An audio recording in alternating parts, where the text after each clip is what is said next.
Ал. Мынау біздің өзіміздің күнделікті тұтынып жүрген қалам. Күнделікті. Шариковый ручка дейді ғой.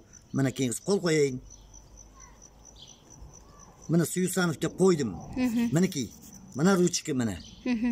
Енді мына ручка Нұрболат сен ұста. Мінекей мен сатып алдым әдейі мына жігіттердің көзін, осы халықтың көзі жетсін деп. Ертең сайлау комиссиясында болып қалуы мүмкін мынандай ручка. Сондықтан ағайындар, мінекей мына ручка. Бір жағы кетіргіш дейді, мен мынаны көрген жоқпын кетіріп әлі. Мына ручкамен жазам енді қатарына, қол қоям. Мынау менің қолым. Мына ручка. Так, ана ручканы Нұрболатқа берді. Мынаны да ұста мінекей көріп тұрсын. Мен жаңа зажигалкам бар мінекей.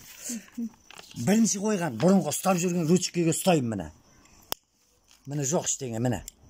Жаңағы жазған ручка міне. Кетіп қалады бәрі. Осындайдан сақ болайық. Ертең неге кіре қалған жағдайда біз кабинаға кіргенде мынандай ручка болып атса, шамамыз келгенше қалтамызда бір қалам жүрсін. Зиян жоқ, қымбат емес қой. Фотоға түсіріп ал. Бұндай түр-түрі бар ғой. Сұқындары бар ғой. Түр-түрі бар ғой. Негізі шама келсе қалтада жүрген тәуірі батын бұлар. Бір ручка алып қойыңыз ғой. Жақсы.